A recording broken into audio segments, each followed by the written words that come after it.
I have 6 o'clock by my watch. If you'll go ahead, Roxanne, and take roll.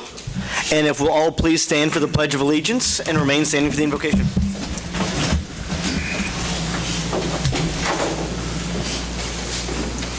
I pledge allegiance to the flag of the United States of America and to the republic for which it stands, one nation, under God, indivisible, with liberty and justice for all.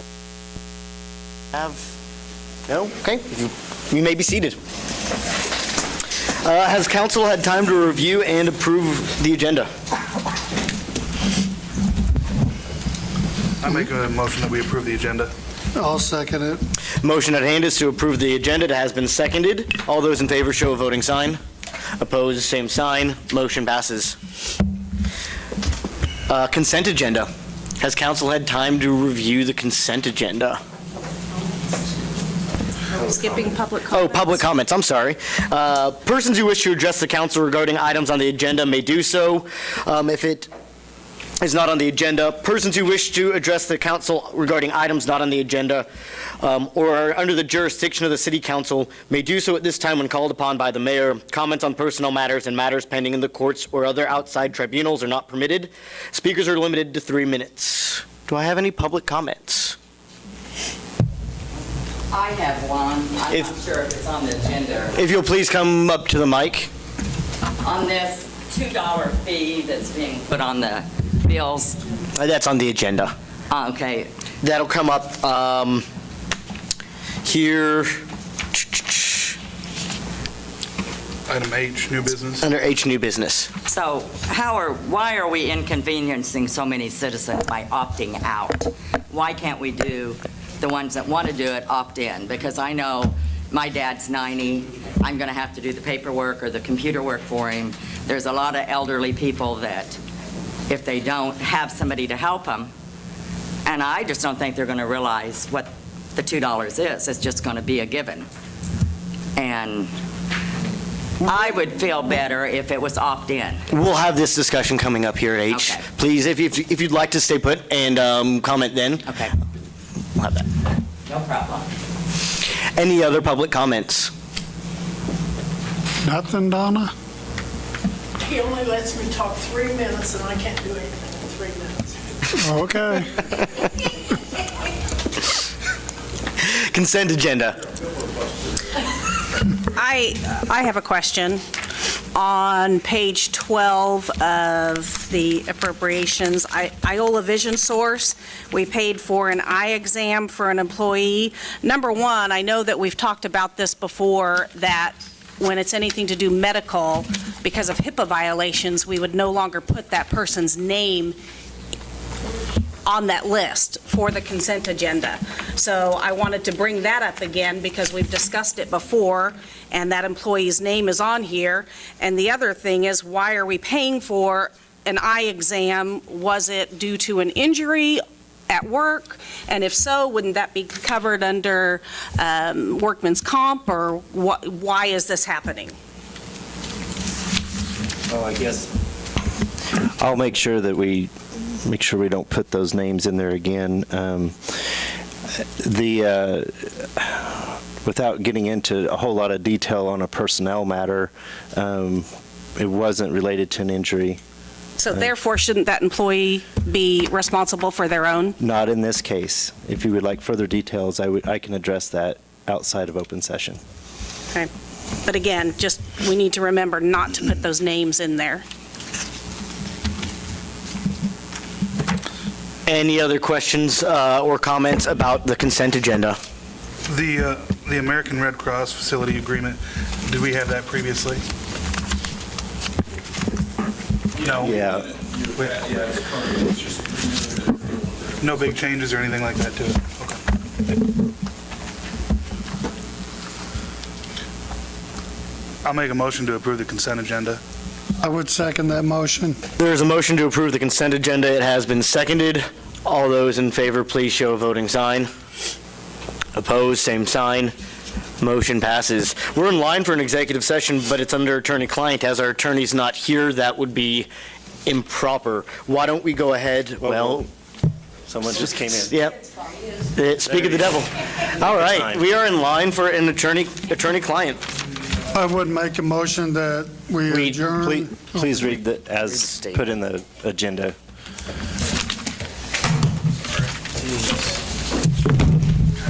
Well, let me find it. Someone else make it if they can find it for me. That form, I thought he had it. I got it. You want to read it? Here we go. Eugene, 35. 30.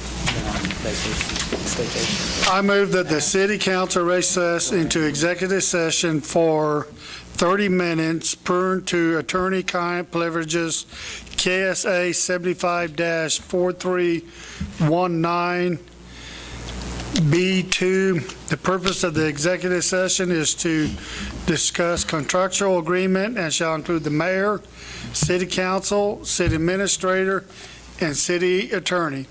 The regular meeting shall resume in the council chamber at 6:36. 6:36. I'll second. Motion has been made and seconded. All those in favor show a voting sign. Opposed, same sign. Motion passes.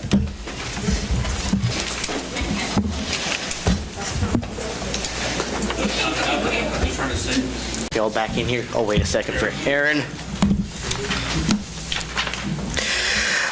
Item A, unsafe and dangerous structures, 3 West Neosho. Do I need to open a public hearing on this? Okay.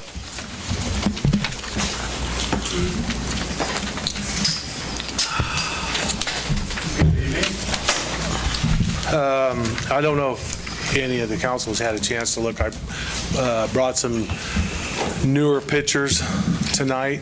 They're in front of you. There's a couple of them to pass around there.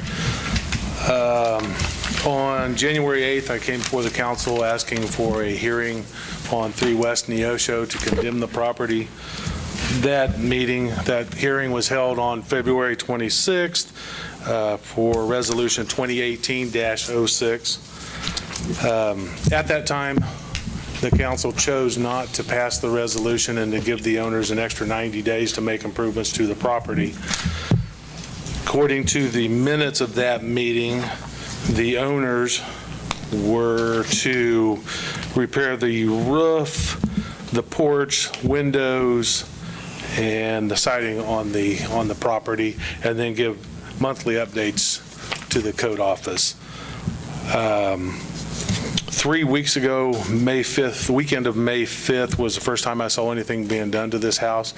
They tried to repair some of the siding, and they had started putting some paint on it. If you can call it paint. Yes. On 5/10, I went by the house, Raymond Morris, that was the owner's son-in-law that was here to represent them. I talked to him. He was doing some work on the siding and painting it, and him and I had a discussion. I didn't feel that he had a clear understanding of what the requirements were, so later that day, I took a copy of the minutes to Miss Ekstrom at her house, so they would have a copy of exactly what was expected of them by the council. On 5/14, I also stopped by there, talked to Mr. Morris, or he stopped by my office asking me about the storm windows, because we don't have a local glass person. I did tell him at that time, if he just got the windows repaired, I could maybe bend a little bit on the storm windows and the screens on that. 5/17, I stopped by the house again. They had started tearing the shingles off on the main portion of the house. There was approximately 3 layers of shingles on top of wood shake shingles. I had a discussion with him at that time. I told him I thought he started a little too late, that he didn't have time to get all the requirements done. He could continue, but I thought he was wasting his time, and I thought he was wasting his money. Since then, if you look at those pictures, the first picture shows the back of the house. That's the only thing that was done. They tore off the shingles off the back of the house. Nothing's been done since. There is a picture of the front porch where he started working on it.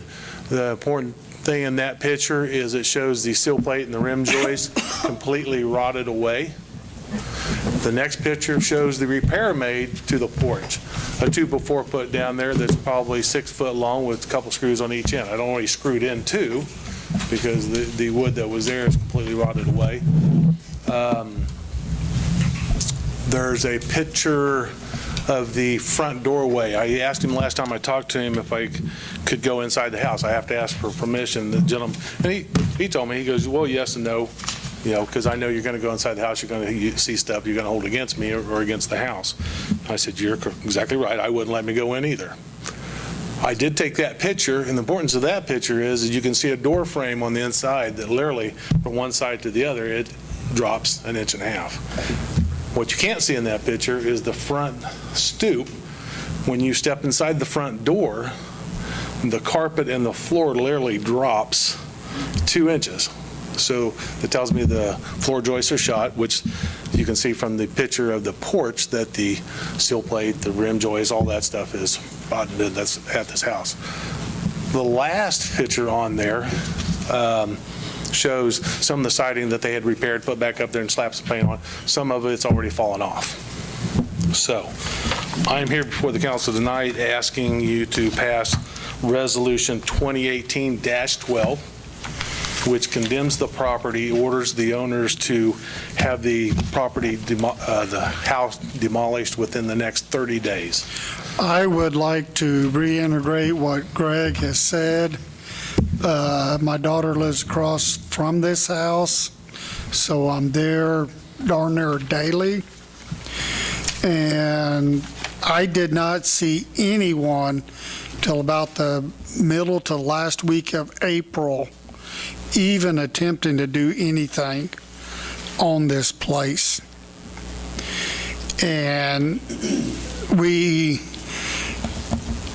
gave this gentleman good faith that he would do this, and I would make the motion right now to approve Resolution 2018-12 for 3 West Neosho and proceed to condemn property and order the structure to be demolished and removed based on Section 8-501 of the Unified Development Code.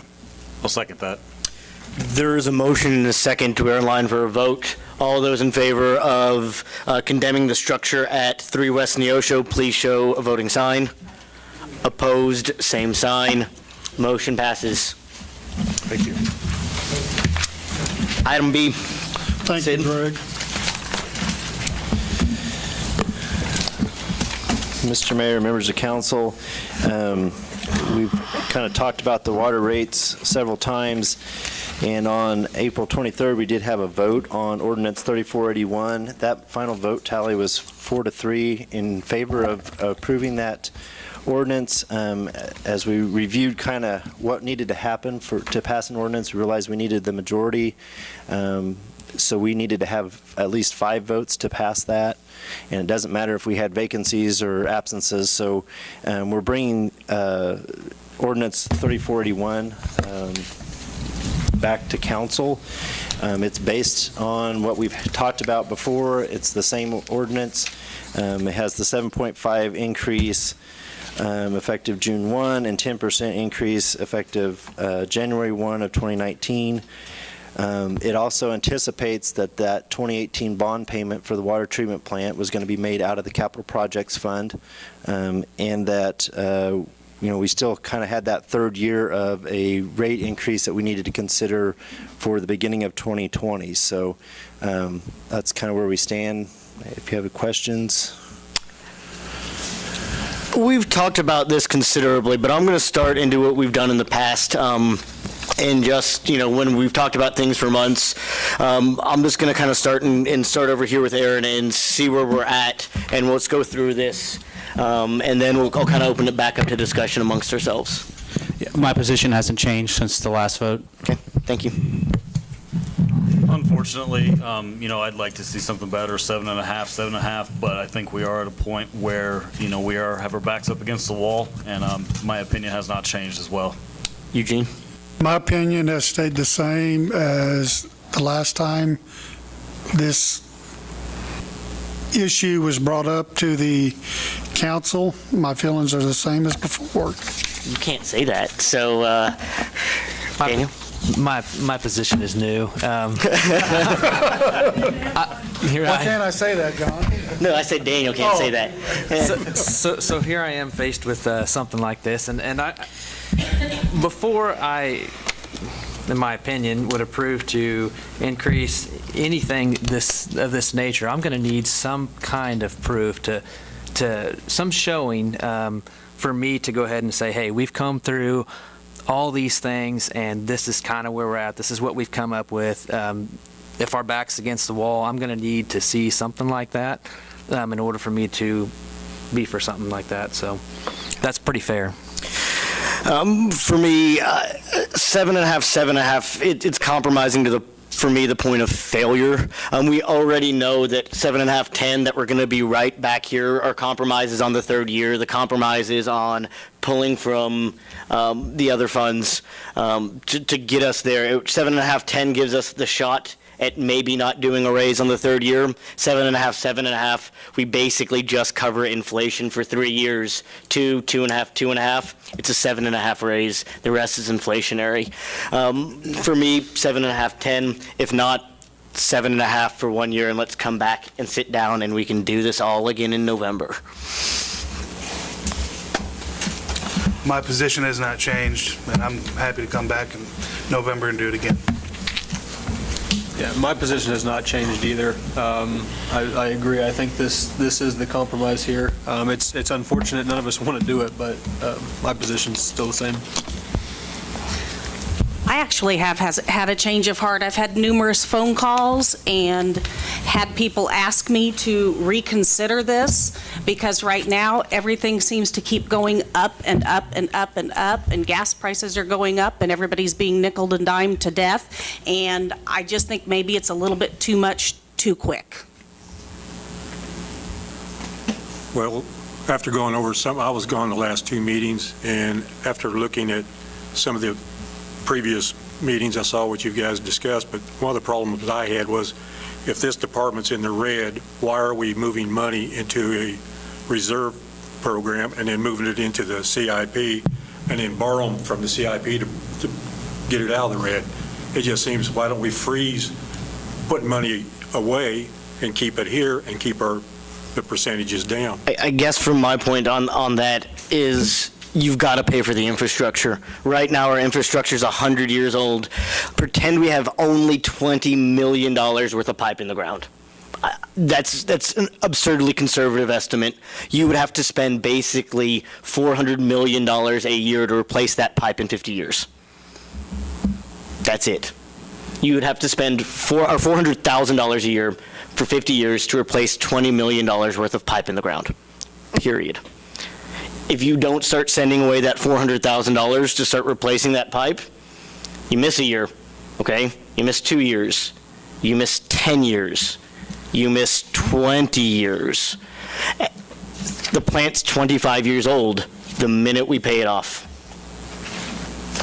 You've got to keep 20 years old. 20 years old. Plant's 20 years old the minute. Okay. Any other council discussion? Mr. Walden? Do you allow public comment? I'll allow. Thank you. I didn't bring my notes that I had ready. I didn't think I could make this meeting, but I did. As I remember, Sid made more money. Excuse me, I'm sorry for interrupting. Is there a time limit on this? Oh, yeah. Where's my? I didn't bring my timer. Okay, just making sure. Didn't want you to be surprised. Yeah, I'll make it short. We ended up, I believe, excess of $400,000 over what last year's budget was, and you wanted to include that in the transfer of the $1.8 million to a super fund? If you're asking me a question directly, that I believe is probably in regards to what was in the electric productions equipment reserve allocation that we moved over to the electric CIP. So you moved it electric from water? No, it was in It was electric's money that moved to their CIP. It was saved for an electric capital project. So we're still doing the smoke and mirrors. I don't believe it's smoke and mirrors because we did it as a resolution and tried to spell that out, what the transfer was for. Well, the resolution also failed on a 4-3. So my point being, you've got money, and you got money that you didn't even think about last year because it wasn't budgeted, and you can't forecast. If we have a hot summer, you're going to have the best electric fund in the world. As for 100-year piping, they rebuilt the Washington Monument, and it weighs 500,000 tons. They can do that, and it doesn't take 50 years. When is your payoff down on the water pump or on the water plant? The bond is, the last payment would be 2025. Okay, I thought the note said 26, but you also told me that you could do it in 22. Have any of you looked at financing and refinance? You're tied into the state. The Kansas Department of Health and Environment is who's holding your bond on the water plant. State's always looking for money. My opinion is you've nickeled and dimed us enough, Mr. Mayor, because you haven't cut a dime out of your budget or out of the operations. You keep replacing people that you can't justify, and 2 weeks ago, my inquiry wasn't responded to because your human relations director and none of your computer, that new update, I like your Facebook, none of it says how many employees you've even got. Now, if you can't tell me how many employees you have today or last week, what kind of facts am I dealing with when I come up and I ask for something as much as $1 million or let's transfer $500,000 when you can't do basics? You haven't shown me you're cutting any money. No, do not go for a rate increase. Start figuring out, like I have to, how I'm going to pay your bill. You just keep adding bills. Sid looks wonderful. He's the most efficient city manager in the history of the world. Sir, will you please keep this on the water the water ordinance? Okay. Because all you do, Mr. Mayor, is raise the rates. That's your solution. Okay? And that's not right. We're in a declining population. We're in an economy we don't know where it's going. But you can't cut your bills, but you want me to. Okay? I don't agree with that. Ma'am, please mind the decorum of the audience. No, don't applaud logic. Thank you, sir. Anyone want to make me a motion? I'd like to add something. Please keep them brief, sir. I will. I'm a concerned citizen.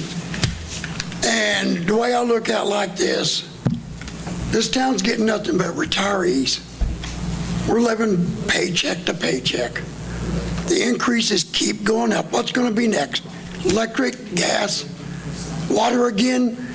2 years from now, every time we turn around, it's tax this, raise that. You know, but I think what really gripes a lot of us is when you can say do this and then turn around and give free water, you know, why are they so much better than I am? That's my question. Why do I got to be charged and then people can get free water? If the things are that bad, I mean, I wish you guys would just look at other things that you could possibly do besides raising. You know, we're losing businesses. Do something for them to keep them in town. But it's every time you turn around, it's raise the water, raise the gas, raise the electric. These companies are leaving. Nobody's going to come to Iola.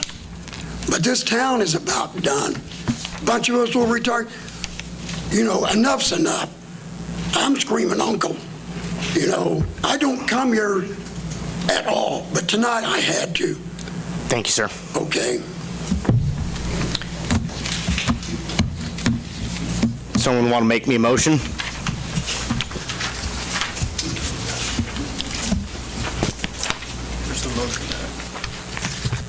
I'll go ahead and make a motion to approve ordinance 3481, water rate adjustment, and authorize as necessary signatures.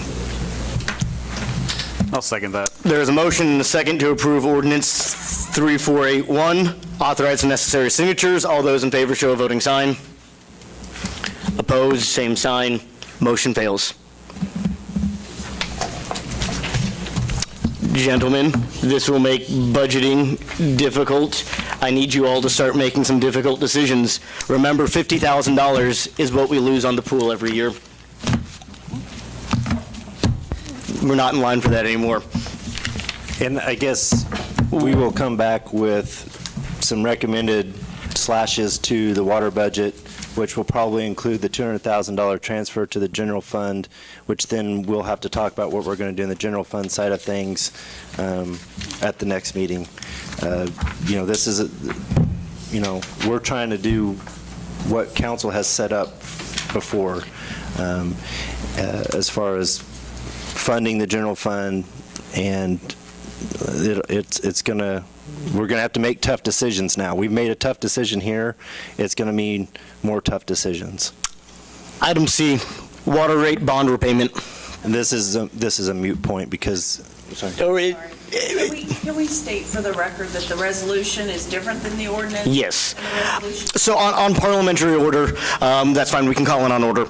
On order supersedes. Ordinances and resolutions are two different things. Ordinances are chartered by state, and the state rules on that is that you need 51% of the voting body.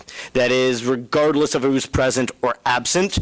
A resolution is not. Resolutions like other contracts, so pretend we had quick comm here and there were two people absent. It's a simple contractual matter. A resolution is something similar. You need 51% of those present, assuming you have quorum. Okay. So water rate bond repayments moot. Are you sure that? I mean, because A doesn't preclude B. They're not mutually exclusive theoretically. Does council still want to make that payment? Because quite honestly, if you make that payment out of capital projects, you're not going to have the funding to repay the capital projects fund by 2026. I'm just going to tell you that you're not going to be able to do that. What's our other option then? We'll have to probably make drastic cuts to the water and hope that we can make that payment out of the water fund, or we make it out of capital projects and just know that it probably won't get paid back. I mean, we can look at it a little closer, but I'd have to, the idea was that we were going to be able to fund our water utility at a sustainable level, and we have chose not to do that. So we'll have to make those adjustments.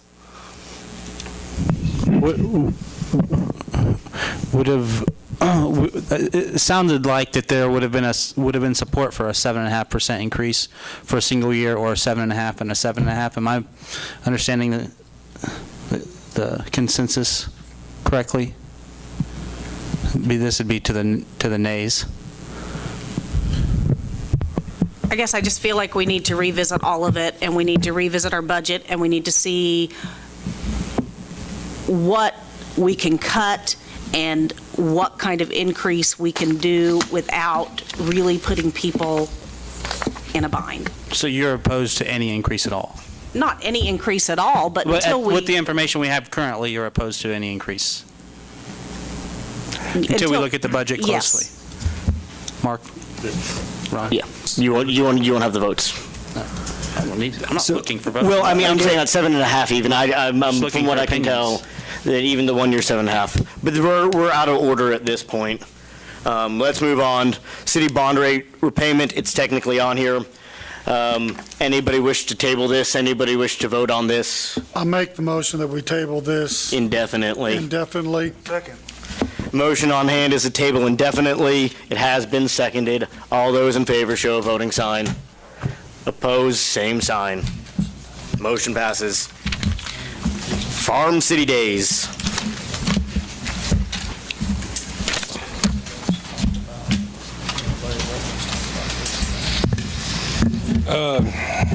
Council and Mayor, in your packet is a list of 15 items that we're going to provide for free, just so you know. At the last council meeting that you guys approved. So, I mean, right now, the resolution in front of you is to approve 1 through 15 that you tentatively agreed to at your last meeting and approve the resolution. It's up to you guys, you know. There's a lot of expense in it. Are we going to mow that before this happens? Do what? We going to mow that athletic field before that? Gene, the only reason we're not really mowing it much right now is we want that grass to get established over there. Right, I understand that. But yeah, we'll do something with it before then. Okay. I think that this is going to bring in more money than the expenses itself. I would make a motion to approve Resolution 2018-14. I'd like to say one thing before you do that, Ron. It's kind of funny, and Aaron, this is, you know, you're on the committee, but this morning I was at Ray's Mini Mart, and there was a lady that called looking for tickets. Before I got out of there, another lady come in looking for tickets for this at 7 o'clock this morning. Supposed to be just Jumpstart currently, but I have a motion. Is there a second? I'll second it. I do have another comment because I was slightly in two places there for a second.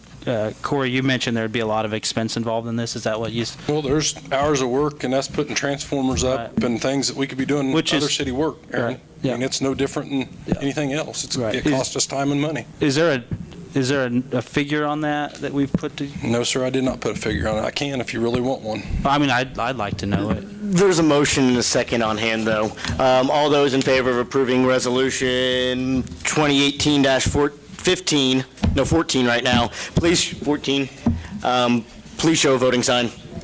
Opposed, same sign. Motion passes. Next on, Farm City Days alcohol consumption on city property, Resolution 2018-15.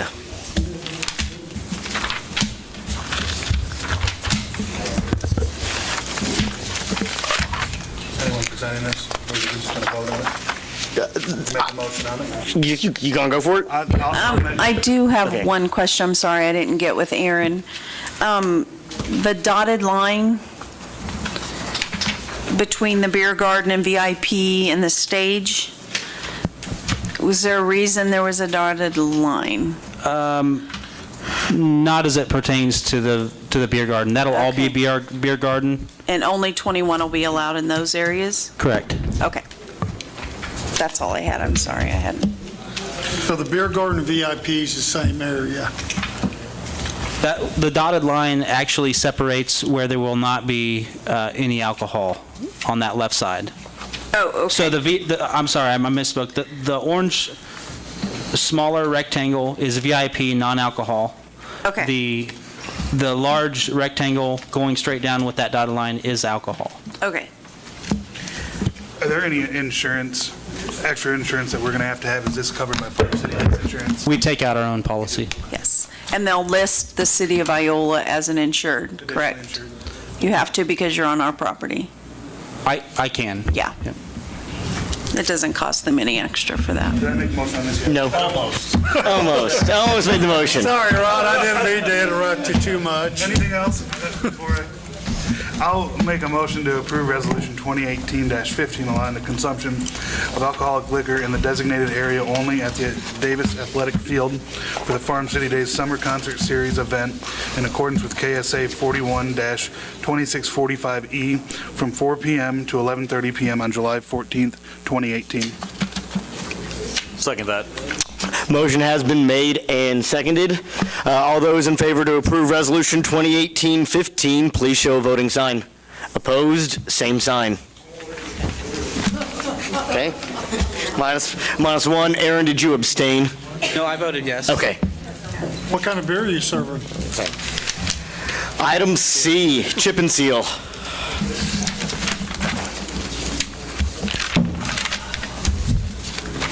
All right, gentlemen,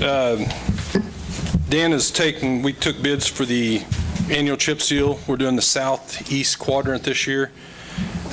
We got 2 bids. Actually, there are only 2 providers that really can provide this type of oil for our annual chip seal. It's just a chip seal maintenance to seal coat the streets. We got 2 bids, one from Ergon Asphalt and Emulsions from Kansas City and the other from Vance Brothers.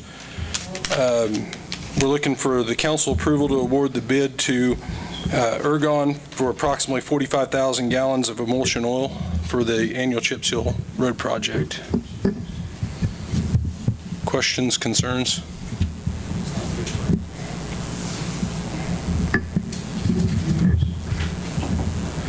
How often do we chip seal? It's on a 4-year rotation. 4 or 5-year It used to be rotation. 4 years, and we moved it back to 5 and split the town up a little bit more. We chip seal every year, but we Right. do a fifth of the town every year. And I don't know, this may be This may be one of the things to someplace you go. want to cut. So this is just the oil? This is just the oil. We've ordered the rock. We're having some issues getting the rock, but we've got some left over that we sweep up that we'll try and utilize and see how far we can get, essentially. What's the cost? I mean, this is for the oil. What's the cost generated with this? What do we budget for that? I think we usually have $175,000 at what we kind of generally budget for that.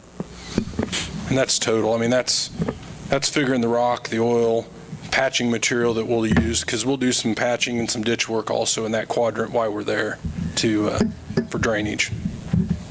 That 175, is that including man hours? Or is that? No, that's Nope, just that's dollars just the allocated. materials. What's is the lifetime only 5 years? Is that a good? If you would ask Dan, he would tell you it needs to be on a 4-year rotation, if not sooner. And really all this does, Michael, is you don't necessarily even have to put the rock on it. It's just to cover the oil. It's like a slurry seal essentially with that emulsion oil, and then the rock covers it up so you can drive on it. But it's just a preventative maintenance to seal those cracks essentially. And try to promote the long-term Base of the road, Yeah. long-term durability.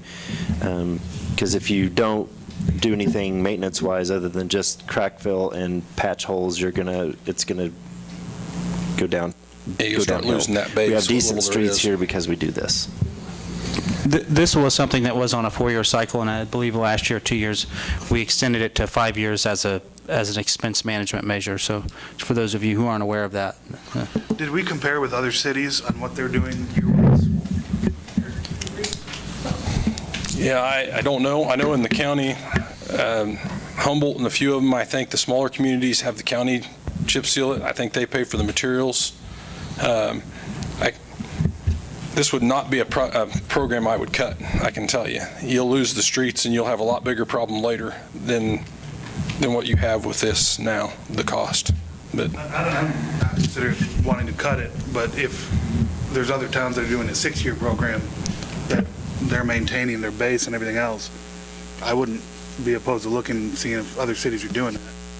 Well, with the way it's done now, like this quadrant that's being done now, the next, correct me if I'm wrong, Corey, but it'll be another 4 years before you get back over 5 years, before you get back over there. So really, it's a 5-year cycle. I mean, and by that time that 5-year comes around, those roads are needing it again. I would want an engineer's assessment before I'd really look in to see what other cities are doing, because they might be doing it wrong. And they might have a different base. They might have a different base or different infrastructure there.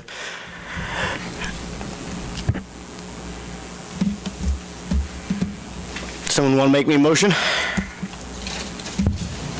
I make a motion, we approve the purchase of approximately 45,000 gallons of RS-1P emulsion oil from Ergon Asphalt and Emulsion, Inc.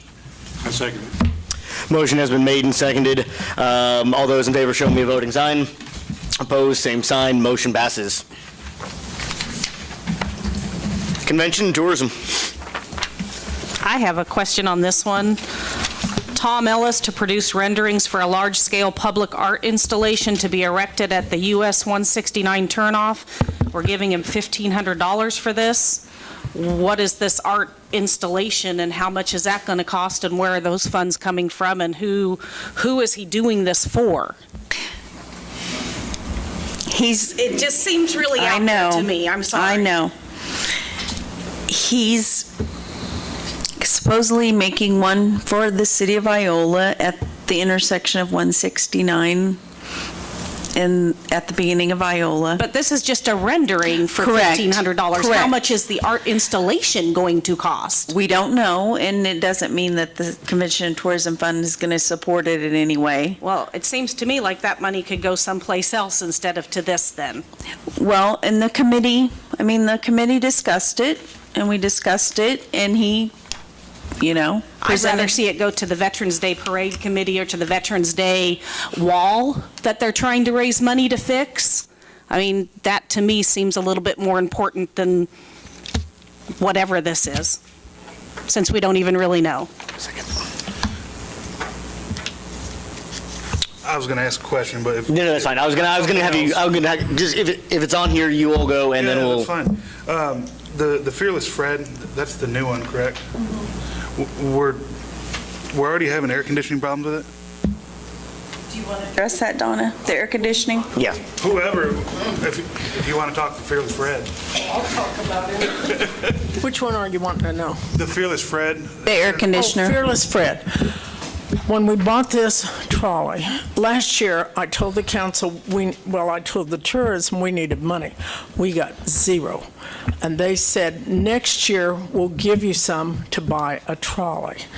And so this year, I went to them and I said, okay, we bought this trolley cheap. It's used. We knew it was as is, and we've had some repair on it. Well, the one thing we didn't know, and we did ask this, we said, does air conditioning work? They said, we don't use air conditioning in Asheville. Well, when I told Corey to have the trolley taken to Sig's and put Freon in, there's no compressor. And so I said, I've run that trolley since '07, all by myself. I don't drive it. I make sure all the turds are there. I handle the people. I handle the contracts. I do everything but spend the money. Every cent I get as a tip, I put back into that. We've had quite a bit of money put there. The chamber borrowed some of our money last year, and they have been paying it back. But we are short of funds to get this air conditioner. I've already canceled one wedding because of no air conditioner. We make money on the trolley. We've always made money. And without an air conditioner, I'm the first one. I'm 80, almost 81. I said, I'm not going to give tours on a hot trolley. I've done that. So I asked for $5,000, and I want $5,000 to get that air conditioner. Is that what it's going to cost? We don't have any idea. It may cost $10,000. Can I come back for more? I've seen it at least cost $5,000, if that's what we're going for an air conditioner. I have no idea. I have worked on this. Corey can tell. I worked on it a full week. That's all I did. I was so mad about the whole thing. I was ready to say, take that trolley and do whatever you want. I don't care. Because it seemed to me, people were saying, well, you're the only one that wants to try. It's not for me. I do work on that. I don't know what it's going to cost. Thank you. I would love to tell you, but I don't know. Thank you, Donna. Any other questions here from the council? I had one, and I don't have a problem with funding the bolus out of this, but I thought that $20,000 was going to be a temporary one-year stopgap, and I would like to see the bolus come to a permanent funding solution, whether that is we're not in a place that we can do that now, whether that's through straight mill, like we give them the 1 mil, if they need X amount out of the city and they need 50 out of the city, I don't have that problem, but I was under the impression that originally was supposed to be a temporary, because it's just such a big chunk of change. Right. And she did address that, and she would have liked to have been here tonight, but she's at the school board meeting. Okay. When the school dropped out, I don't know how to say that politely, their insurance doubled, so that went up over $10,000 because they can't go under the school anymore. And they can't fall under the school's internet and telephone, so that increased for them also. So they did have quite a bit more expenses that she wasn't aware of. So she did address that, so. Mr. Walden? It was just a point, Mr. Ford's question about the art donation and the $1,500. And all I can tell you, I was at the county commission when this gentleman requested funds. And I'm going to give you the low side. It was either $20,000 or $200,000. And he wanted, it's a monster, believe me. But the point is, where he wants to put it, and I tried to tell him, that's not our property. That's the state of Kansas right away, that whole intersection. And he wanted to put it in that intersection. So I'm okay with everything except that, and I would rather see that money go, like I said, I know our Veterans Wall has a lot of issues. They've been trying to raise money for that, and I'd rather see that money go to help that Veterans Wall so we can get that fixed, because that is on our square, and that should be that's a place of pride, and we need to take care of it. I would back your suggestion there, Nancy, that's, would be a good idea. Towards the wall or towards the garden? Towards the wall. Towards the wall. Towards the wall. It needs to go to that Veterans Wall. Can we make amendments to where this money is allocated since we have a committee for this? The committee's making a recommendation to you. You can do whatever you want. Okay, I just didn't know since it had its own committee. But even though we're suggesting that that $1,500 be taken off and given to the Veterans Wall, that don't mean they'll send it there, does it? Yes, that's what we'll do with it. Yes, definitely. Okay. And I know that they are working diligently on trying to get the funds to get all of the repair work done on that. And there's been issues that they've had where the vendors they went through originally and did some of those different plaques, they can't find them, or prices have just absolutely skyrocketed. So they're trying to figure out other ways to fund it. And again, I would rather see it go there, to make that a $3,500 donation for the Veterans Day Parade Committee, with that $1,500 being earmarked for the wall. And we did give, just as an aside, we did give the Veterans Day Parade exactly what they asked for. We didn't cut them in any way. I have two questions. Did you deny, not the best, were there any applicants that were not awarded funds? Yes. Okay. And then, Mrs. Hauser, I have a question for you regarding the trolley request. I heard you say in passing that the chamber had borrowed funds from the trolley fund last year. So 2 years ago. 2 years ago. They're still paying on it. If the air conditioner came in at, say, approximately $3,000, would that $2,000? I'd give the $2,000. I don't know what the air conditioner. I almost told you, whatever it comes, I'd give you money back. I don't care. Or if it's more, would you give me more money? Well, I'm just questioning, if it came in at $3,000, what would we do? How would the extra $2,000 be used? I could give it back to them. It basically, normally what happens with that. Would you give us money back if your publication didn't cost the money we gave you? We don't question those committees. We've never done that. Right. These are, Well, I guess my question is because it's for a very specific item. If it were for air conditioning and other costs, or... It's compressor. Right. And it furnishes 2 air conditioners. Guess I've never been They're looking for that question right like now. this. I'm up in the air. I didn't have time to call today.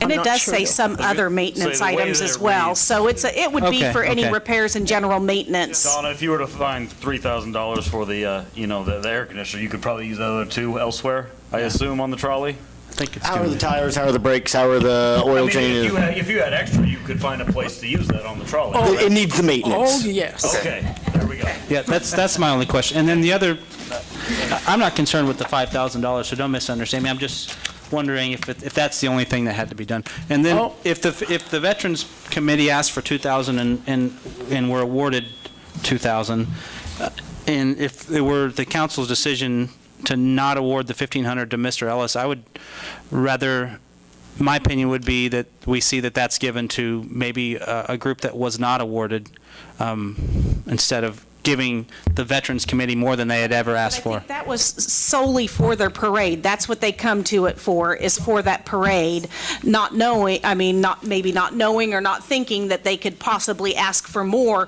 for the wall. I'm just suggesting that I know that that wall is in need of repair, and if this is money that we could help fix that wall with, I just really feel that that is extremely important. Right. Well, ultimately, I was just making a suggestion as just to giving somebody more than they asked for. Ultimately, I trust what the Convention and Tourism Board, what their decisions are, where they decide. They're the ones that meet and discuss these things. So I'm fine with this as it is. I'd make a resolution that we approve the distribution of funds as recommended by the Convention and Tourist Committee, with the addition that the $1,500 that was going to be allocated to Tom Ellis to produce a rendering for a large-scale public art installation to be erected at the 169 turnoff, that $1,500 be moved over into the Veterans Day Committee, Parade and Committee, and that $1,500 be earmarked for maintenance of the wall. I would second that. There is a motion and a second with one amendment. We're out of line. We've stacked motions there. That's out of order, I'm sorry. Would somebody like to make me an amendatory motion with, right now you've got two motions there. One of them is to A, change Tom Ellis, and the other one is to B, approve the disbursement. Okay, I'm sorry. So would you like to just make a motion, do the first part to amend the funds, to amend this item? Yes.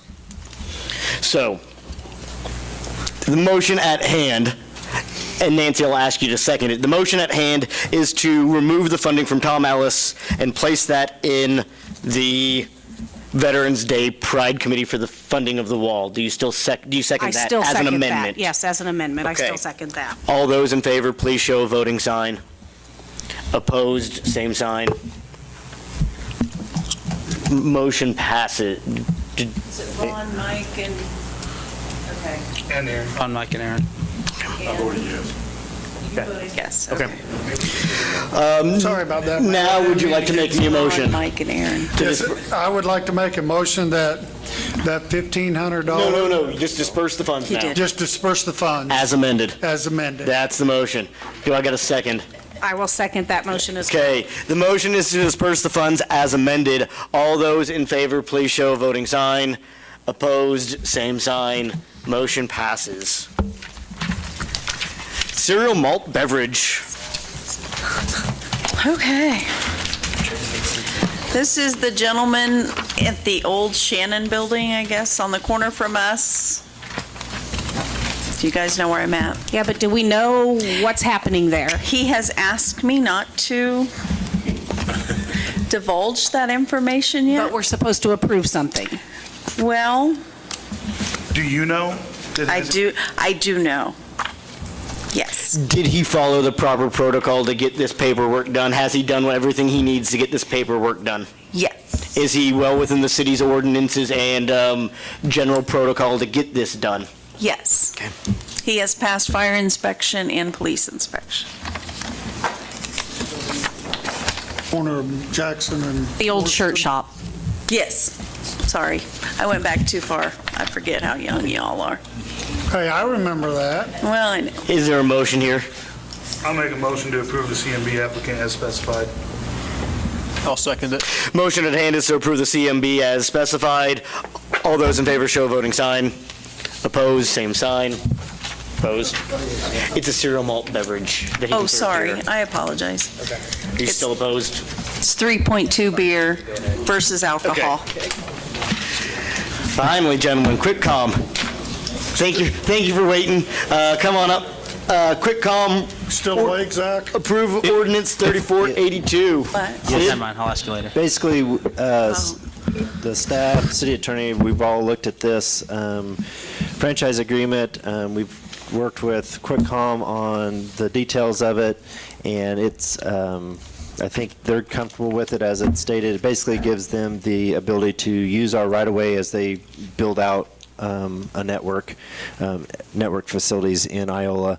And then we've got a pole attachment agreement, which basically allows them to put things on our poles, and that's the next item. So, any questions on that? I just have a question on page 8, 6.4. Is that a pretty common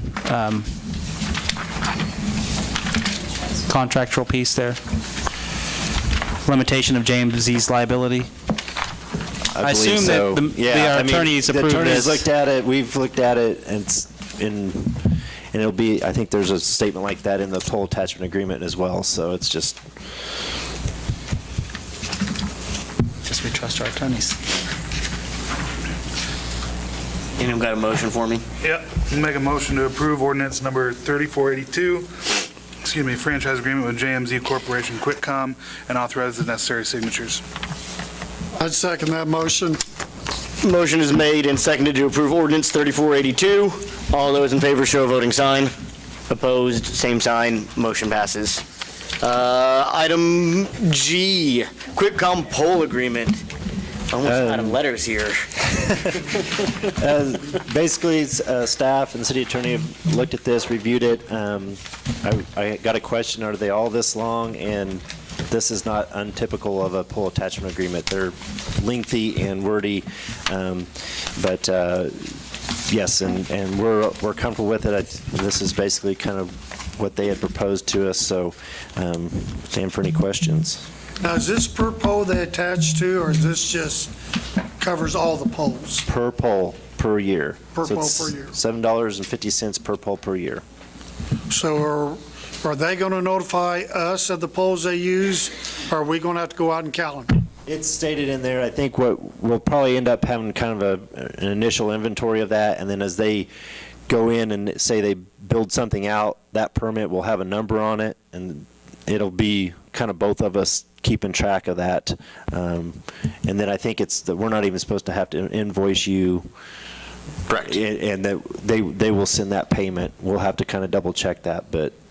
And the city can do an audit every 5 years, I think. Yeah, we could do a full-blown, let's count every pole and see what it does. But we still have the ability, I think, to review on a year-to-year basis. Yeah. I was just wondering about that. how Was that the original gonna be agreement for a one-year audit? Or was that on not the poll? Both agreements were 5-year or proposed as a 5-year agreement to start with, and then with 1 year continuing, or year after that. But the audit itself? No, The franchise agreement has a ability to audit subscriber account because it's paid per subscriber on the system. The poll's paid per poll in use. So as you do this, then, does this expand more of your coverage and your services to the city of Iola? I mean, Yes. is it so There- that... There's several places that are dead going underground zones. is just not going to be cost effective at all. Okay. So, like the square, for instance, there's just, paved alleyways. So it'd be better if we could run overhead there. Okay. Someone got a motion for me? I'll make a motion that we approve the pole attachment agreement with the JMZ Corporation, QuickCom, and authorize the necessary signatures. Second. Motion is made and seconded. All those in favor show a voting sign. Opposed, same sign. Motion passes. Thank you, gentlemen. Thank you. Rail and truck fee, or trail and rec fee. Something, words. So, Mr. Mayor, members of council, I handed out an updated copy of the general ordinance 3483. Basically, the only thing that's different than the one that's in your packet is the location of where this would go into our code if it were approved. We've talked about this several times. If it is approved, the idea is we're going to have this money go into a separate fund. We would come back at the next meeting with a ordinance to set up that particular fund so that the revenue could be deposited into it. Quick recap, it would be effective July 1, $1 to the water customers, $1 to the electric customers with the ability to opt out. I think that's it. Yeah, we did, as part of the packet, we did show what one of the, like the mailer could look like with a kind of a tear-off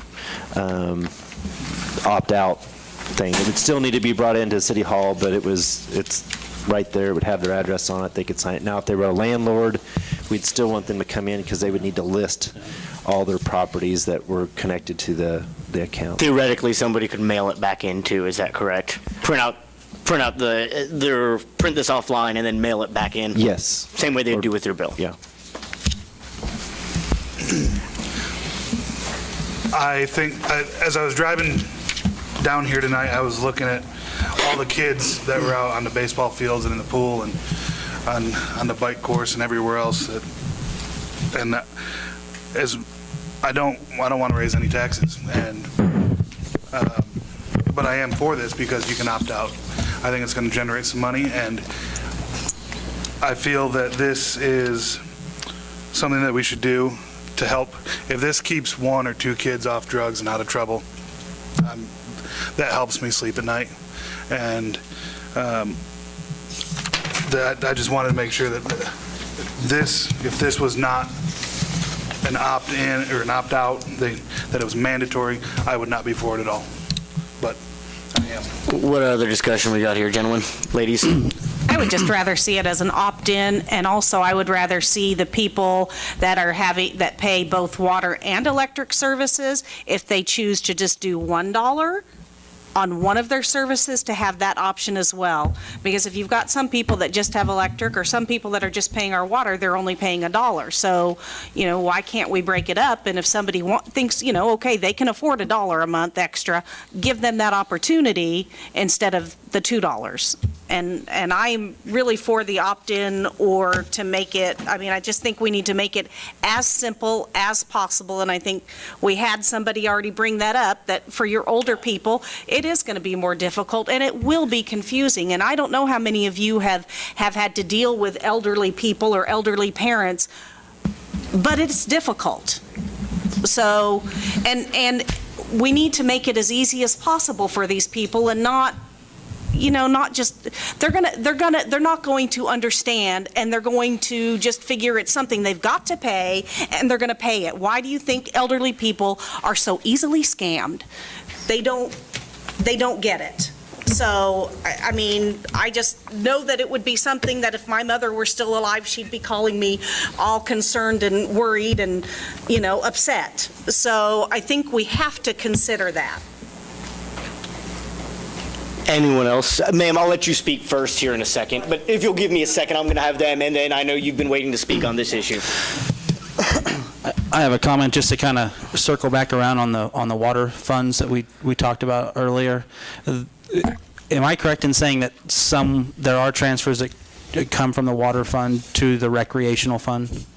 Not at this time. It's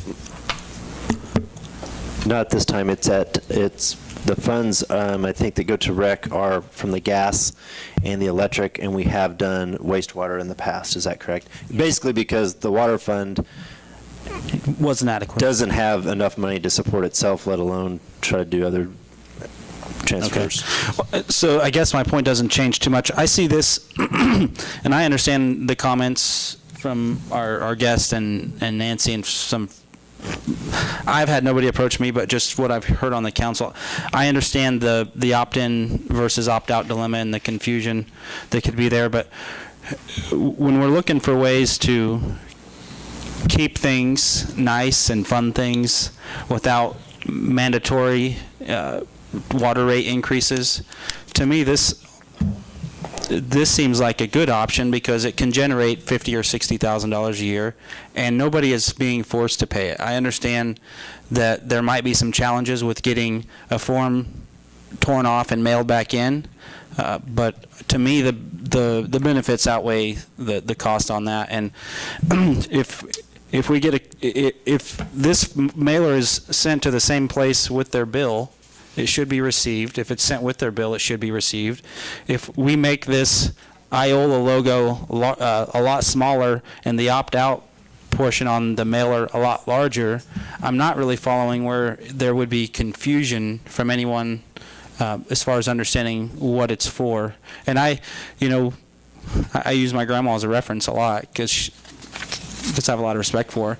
And also she's 92, and she has no issues understanding this or filling this out. But again, she's just one person. She's not everybody. So, and we don't make decisions for just one person in this community. We try to make them for the city. So I think this is a positive thing.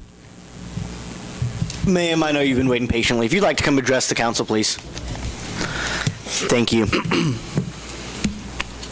Well, I'm sorry, but I really disagree with you 100%. If you can say the word dementia, if you can say the word Parkinson's, if you can say you've slept on your parents' couch for the last 60 days, and you're still trying to run your household, help your daughter, help your grandkids, and run your life, a little piece of paper can just get forgot about. So if we don't opt out, how do we get out? If you're in it, You could opt out at any time. by, There'll be the form, the basic form, which is kind I of have no access to the computer, and a lot of you can, elderly people don't. if you come into City Hall, A lot of times that's within your hours is hard to do. I understand that. We'll I'm have just saying that's forms what outside we're too in a looking box at that doing. you can go pull up. You can pick out of this box outside and just slip them in like you'd slip your bill. So even if it's after So, hours. in my opinion, though, I think by you doing the opt-out instead of the opt-in, you're banking on generating more money from this, because people are not. There's going to be these little old people that don't realize this $2, is hooked on. And when their utility bills are 300 and some, that's okay. They'll go to Humanity House and they'll pay their bill. What about the ones that don't get this? There's a lot of people that already get assistance in this town. And you're putting the ones, if you're getting assistance, you're getting food stamps, go get a tattoo, go get a smartphone, I'm sorry. But the people that are really, really trying, it's a hardship on them. $2, it's a hardship. Thank you. $2 might be a drink, a happy hour at Sonic, but it's a hardship on a lot of people. And I live on a fixed income. I do everything I can. My house won't be as cool. I won't use as much water. But very seldom do I hear the city of Iola say, we're going to try to cut a cost. We're going to see what we can do to save money. All I hear is, where can we raise? To be What fair, ma'am, can we raise? tonight we did that. And I've been hearing that for a lot of years now. That seems to be the solution. We get new equipment, we get new roads, we get this. Do you have anything else on the opt-in, opt-out fee? No, just Okay, that thank you. And I did have several people, and I mean the elderly people, I'm not talking the young, the elderly. And it is a concern. Thank you. Mr. Walden was first, and Donna, you're already up. Donna, you're up.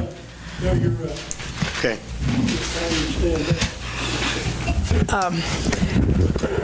I think if we think this is too much, and I don't, I am for this. When I go other places, they say, oh, Iola, you've got those wonderful trails.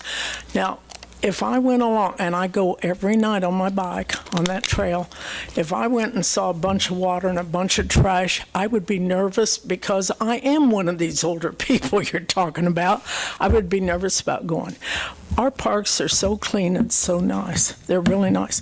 If you really want to cut, I know half of the people in this state only get trash once a week. Make them collect their trash once a week. If you have to cut something, don't do it on the trails. They're good. And they're clean. Mr. Walden.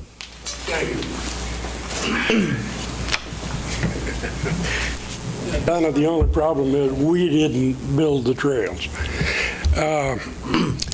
I totally understand what you're trying to do, but we all know that statistics, the empirical evidence shows that having people opt out, you're always going to generate more than 50%, period. It's just a fact of life. You know that in insurance. So if you want to raise the money and you want to see what the people of Iola think of your trail system, put it in, as Ms. Ford suggested, a volunteer situation. If I want to give you my money on my bill, it's just like Wally World or anywhere else. I'll give you an extra buck. Okay? Then I have the option. But if you tell me I got to go to their office or I got to sit down at a computer and tell you no, that's wrong. You didn't give me an option then. You're giving me the option to do your work. I'm coming down to do your work. That's wrong. Thank you. I do want one point of clarification. This is not just for trails. This is really a rec fee. It goes to the rec department. It doesn't go to the trails that are around Lehigh. That's not our responsibility. When we say the trails in town, we're talking about our little portion that basically goes from, is that Montana or Oregon? Or Oregon to basically the park here. And the MOPAC. And the MOPAC that goes east-west. We're not talking about Lehigh, and we're not talking about Southwind. Yeah. Where you tore the trail up to put it back where they compacted and you had to use city equipment on the curb?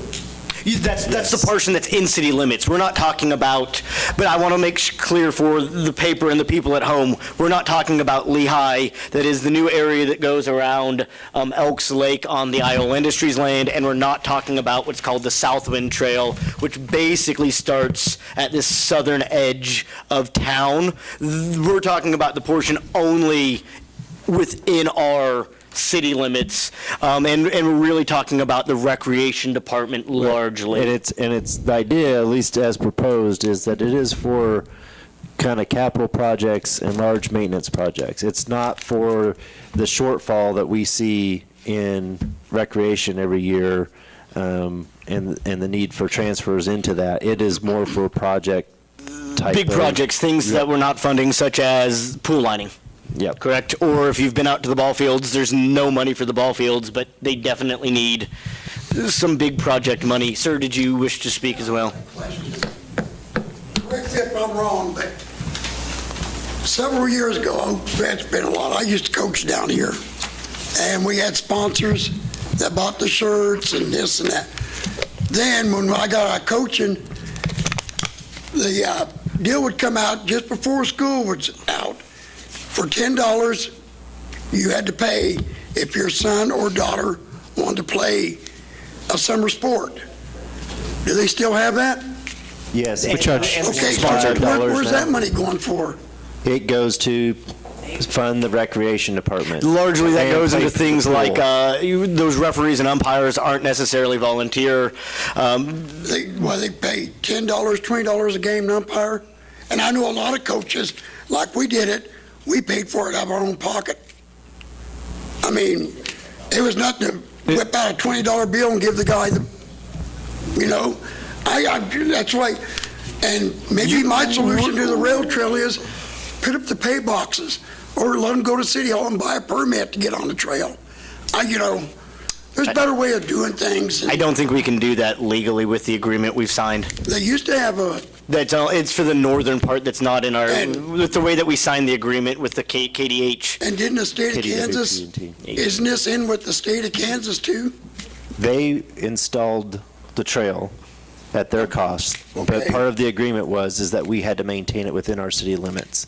And that's why we did the trail project earlier this year, and So where's all relayed- this grant money that's supposed to, we get the trails in, but we're supposed to do the upkeeping on them too, out of our pocket? Yes, and that's why this fee had been proposed, I think, even last year or before that, was that we don't have anything set up in our budget, because our budgets, whether it's general fund or recreation, are so tight that we didn't have any monies that we could set aside really for trail maintenance. Now, this fund would also go and do things like, as we got in there, is to replace air conditioning units at the North Community Building. It would do some roof work. There's a lot of different things that this fund could do. It's not even we don't even have anything in here as far as potential projects of looking at what it would take to update some of our playground facilities. Those things are not cheap. I think the one that's the kind of the all-inclusive was about $200,000 or more for one playground unit at one park. And we've got multiple parks that we just don't have money in the general fund, and we're talking about cutting $200,000 out of the general fund because we didn't pass our water rate ordinance. Those are the things that we're trying to balance and we're trying to figure out, and we're going to have to figure out because Parks usually gets cut first. Well, if you look at, It's just that's the nature of the beast. our fields haven't really been maintained. We have two restroom facilities and a shelter house down there that looks like it hasn't been addressed since construction. And so my thoughts on this is that we look at a way to try to get ahead of this proactively and start building a fund for those types of things, for the things that our community appreciates. For example, the swimming pool costs a lot of money to maintain that. Or we come back in 10 years, which I probably won't be on this council, but and we look at crumbling shelter houses and cracking swimming pools, and then we have to reactively try to fix those things. So to me, I totally respect where you're coming from. Well, in mine, I have no issue. Thank you, sir. Trail or recreation. My issue is opt-in, Right. opt-out. But One little word, just change it and there's no we'll just raise everybody's bills $2. Well, and I understand where you're coming from on that, but this is an opt-out. This isn't mandatory, and Mr. Walden is correct. This fund will generate more funds if it's an opt-in. This isn't a smoke and mirrors ploy here, but it is. Opt-out, you mean? If it's opt-out, it's gonna. That's what you're banking on. I mean, you can't tell me that's not what you're banking on. We would like to see. You will not know to do. Ma'am, if you're going to speak, you have to come to the mic, please. Let me clarify too. And please don't interrupt Mr. Franklin as he's speaking. He has the floor right now. So I'll clarify two things. One, yes, I'm banking on the hope that people will support this fund. That's the reason why I've been so passionate about it for the last year or whatever.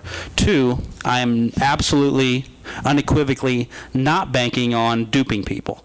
And my phone number is public record. I would offer Mr. Lucan to put it in bold and 27-point font at the top of the paper for any person who would like this opt-out feed delivered to them. I will personally deliver it to them and return it to the City Hall, because if I'll make it as easy as possible for people to opt out. That I am not trying to say, let's hope to sneak one by them. But yes, I am trying to say, let's make this easier for people to support it than easier to not support it. And that's what the opt-out does.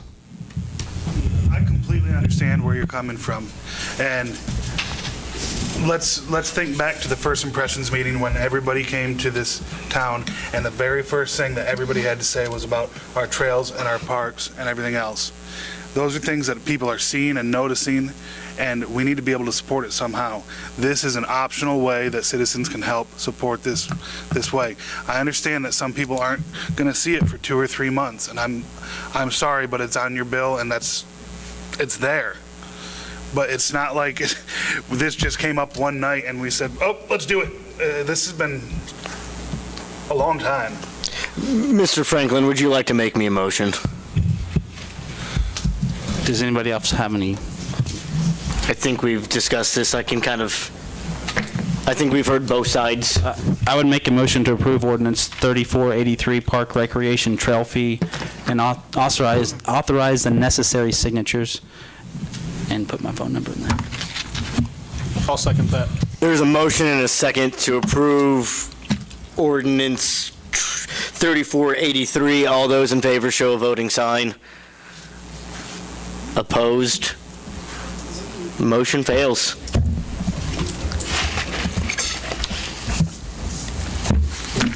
And Nero fiddled. And Nero fiddled while Rome burned. Budget. See it.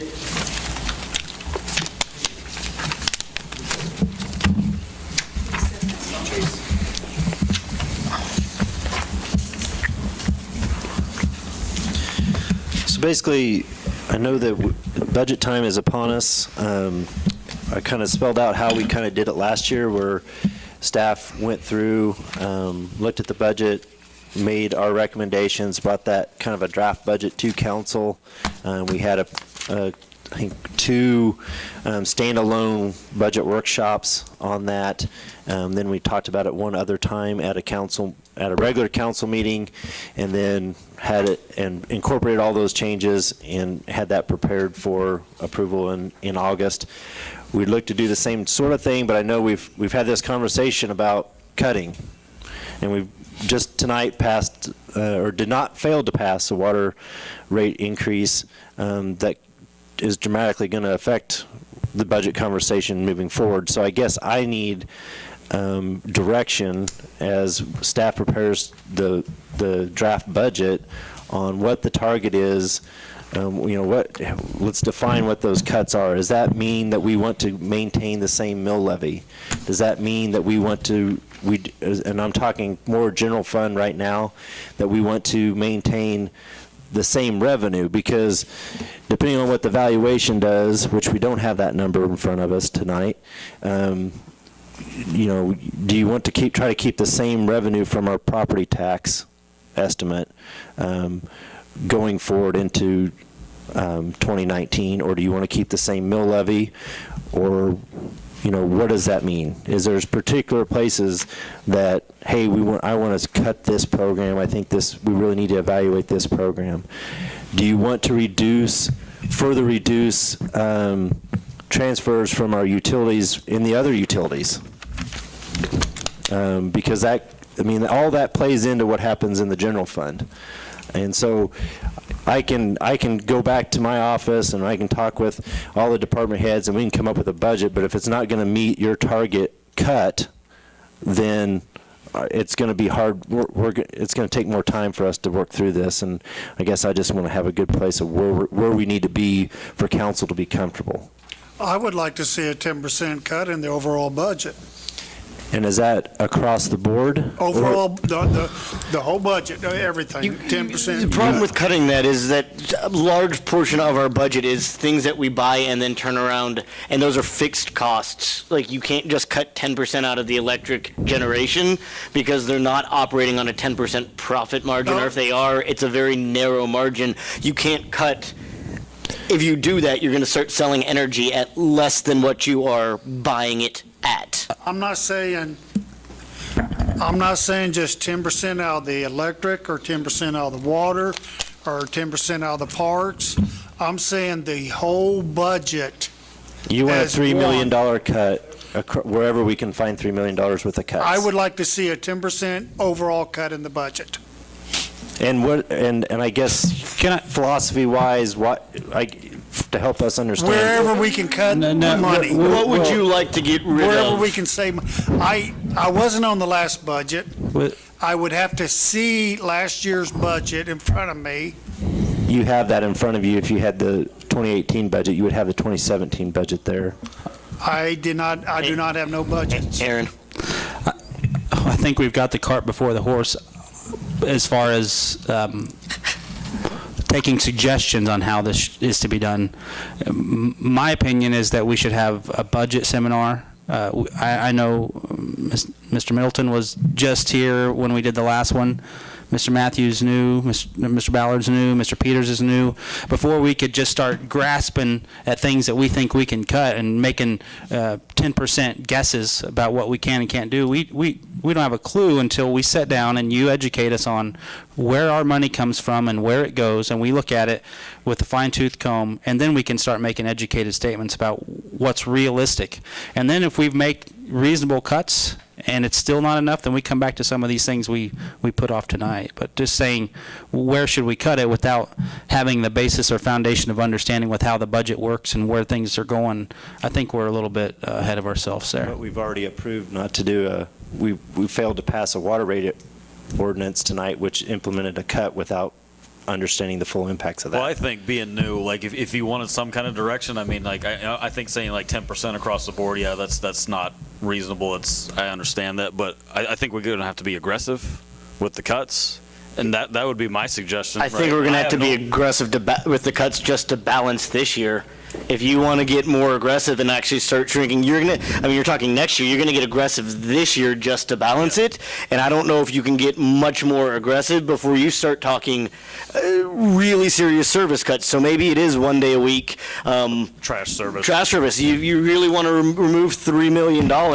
Maybe it says we don't need an entire parks department, period. There's $400,000. If you want to put those projections out there, I agree with Aaron, though, that maybe we do need to have this budget seminar, and then at this budget seminar, we can probably start saying, me personally, I would say try to keep the mill levy flat, or at least let's see what the ad valorem tax does, let's see what the property tax does, and try to earn as much from this property tax as we have in the year past. That still, again, means massive cuts right now to fund water, period. Well, maybe I spoke out of order. I mean, you asked for suggestions.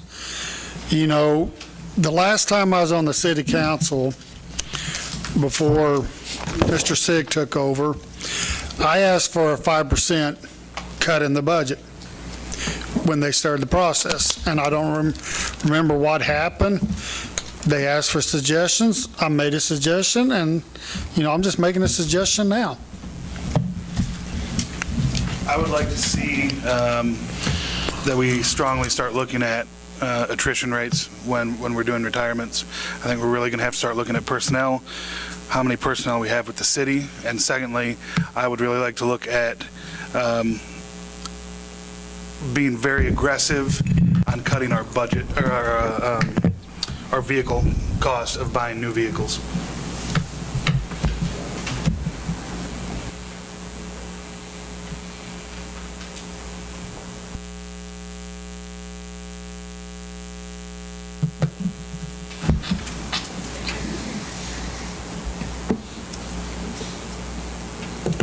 Please keep it brief. We're getting late into the night. Very short. Thank you. I'd like to give you some options, just as we mentioned about the trash.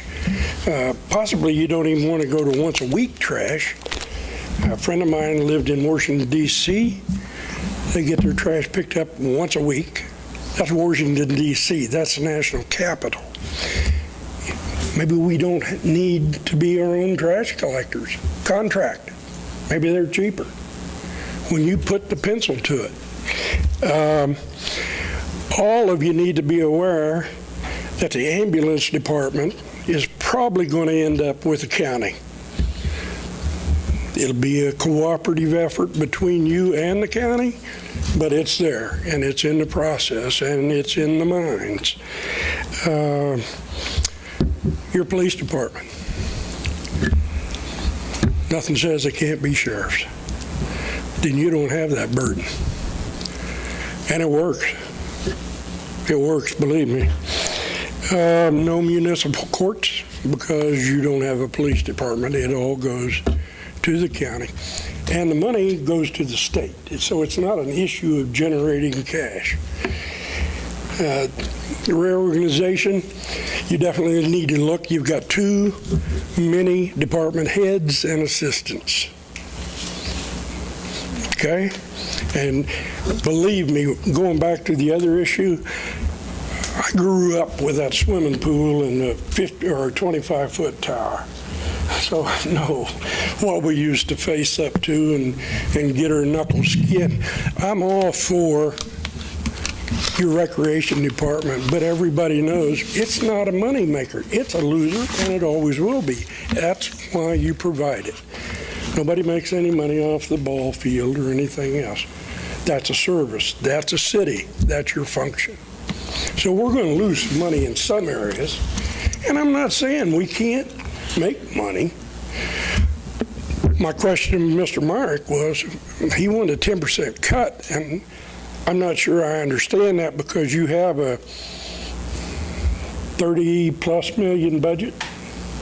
It's right at 30 million. It's a little under, so it'd be a $3 million But actually, cut. your operating budget through the year, 20 million? Because your end of the year and the beginning of your year, you have 10 million bucks every year. So, am I wrong on that? I don't know those figures right off the top of my head. I just know that our budget is $29 million, and yes, sometimes we have more money at the end than we do than we started And with. last year you than had we 2 million budgeted. more than you did.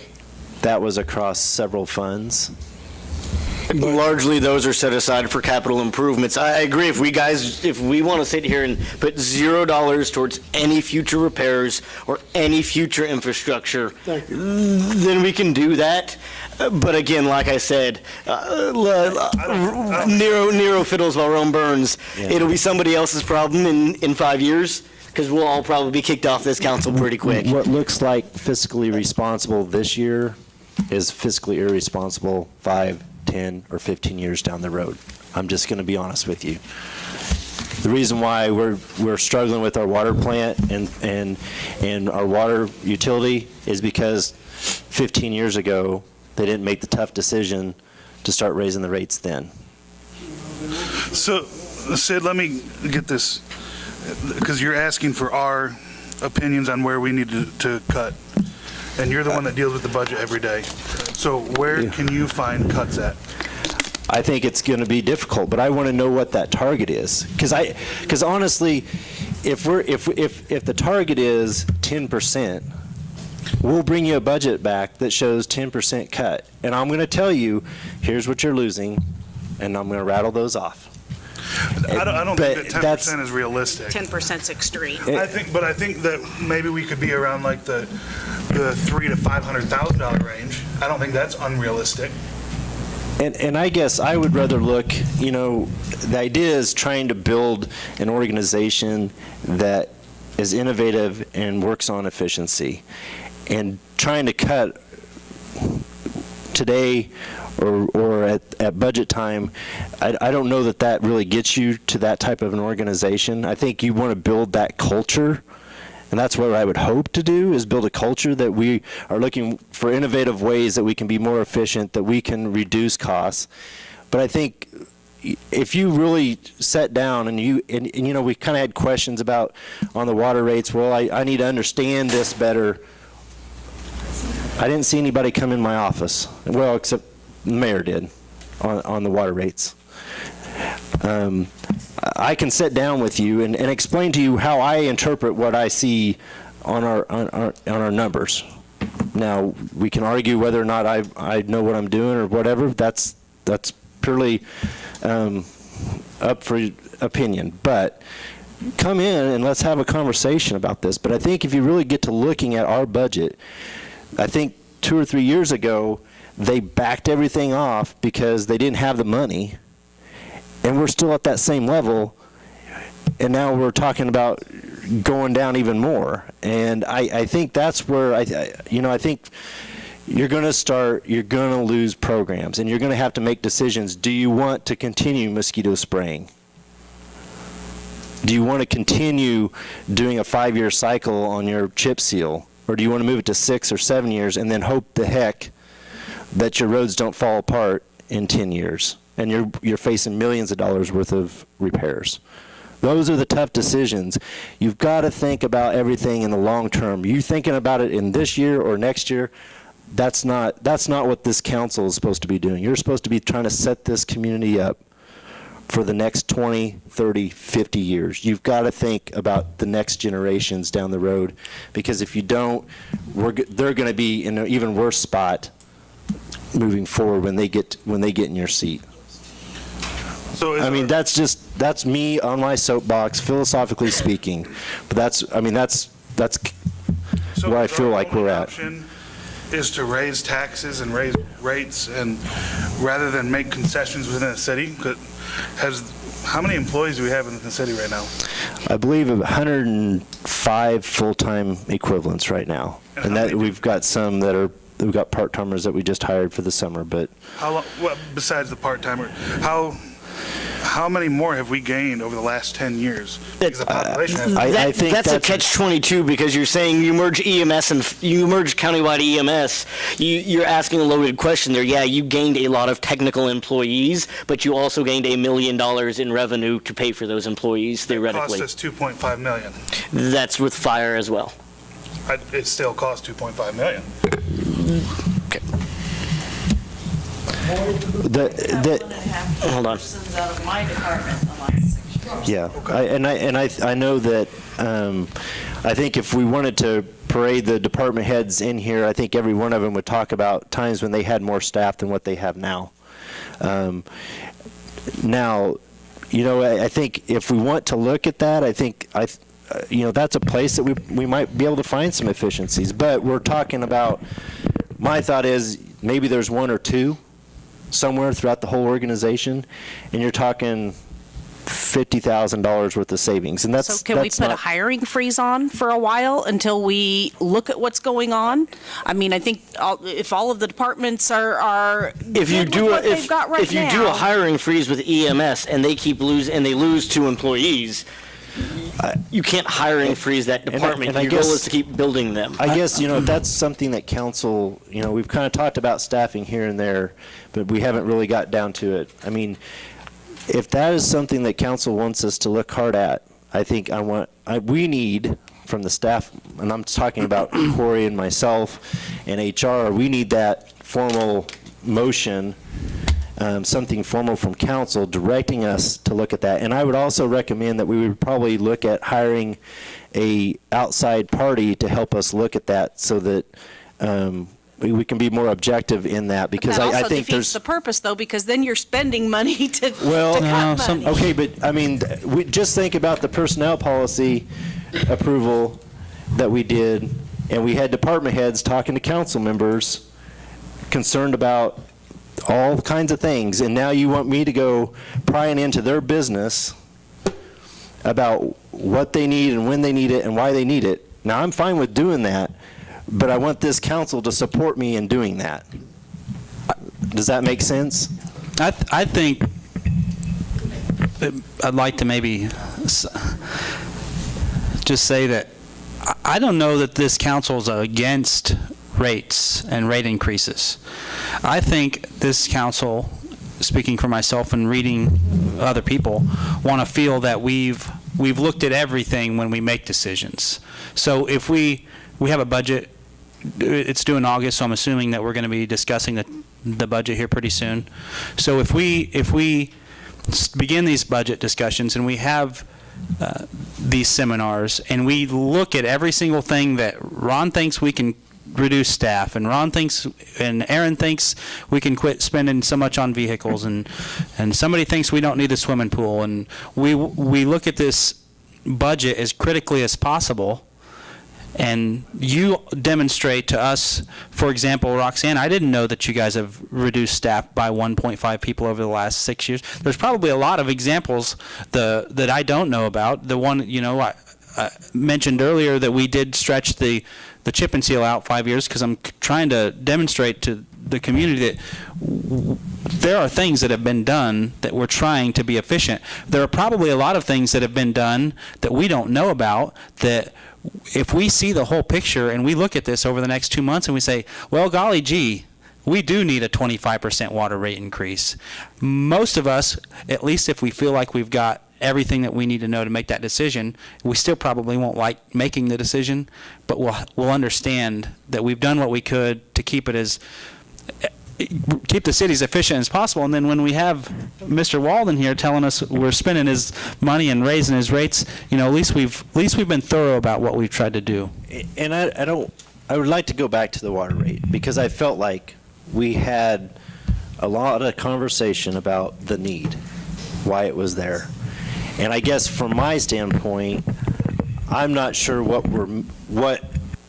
part of the need is missing, because I felt like we talked about, I'm fine with, if we want to make sure when we looked at where that money is spent, if we said, you know what, hey, we do want to cut that transfer to the general fund, that would have changed the need. But I didn't get any of that direction from council. And so I think we looked at that. When we looked at that budget, there's $288,000 that go towards something that is not personnel, that is not the bond payment, that is not chemicals, and is not a transfer. Whether that's to the general fund or trying to transfer money into a CIP so we can maybe do some future projects. So you had $288,000. I don't know that there was $20,000 worth of cuts that you could make out of that, because that was already, in my mind, a dangerously low amount of money to take care of 60-plus miles of water pipe and a state-of-the-art water treatment plant. And I can't speak for the other councilmen and women here, but I wasn't against a water rate increase. So I was supportive of a 7.5% and a 7.5% increase. That's been my position for the last 6 weeks. So just, I don't want to be mislabeled that I didn't support a rate increase. It's been the same position every time. What I support is, if we are looking at 25% over 3 years, can we look at 7.5 now, 7.5 now? And then look for 2.5% in savings in the next 2 years. And then if we have to do a 10% raise on that third year, then that's what we have to do. That was my position 4 or 5 weeks ago when we started talking about it, and that's still my position. 2.5% is all I'm looking for somewhere. And if we can't find it, then we... I don't even think 7.5 will pass with this council right now, sir. No, but I was just making sure that... Well, and that's what I mean. There again, that direction from council, that's the important thing. I only did what we thought there was kind of a consensus for. If it was 7.5, we could have brought that, but as the mayor has spoken, I don't know that would have passed tonight either. So, I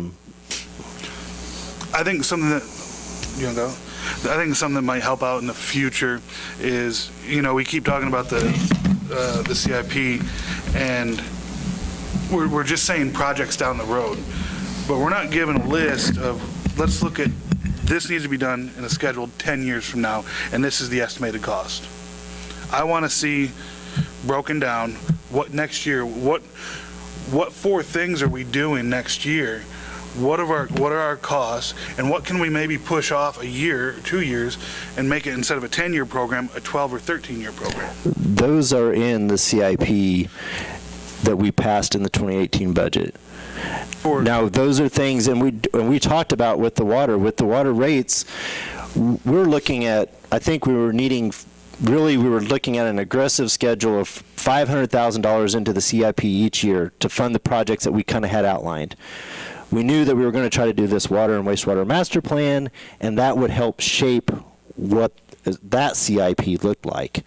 And we knew that because we had a project in 18 or 19 that might get shifted, but we don't know the answers to that yet. Our best guess is what staff has developed, which is in the 2018 budget. But we have that for electric, we have that for gas, and we have that for wastewater right now. And so all those things are projects that we could put off. But there again, costs go up, and I think you got to balance that. How far out does that go? That's in the budget is a 5-year.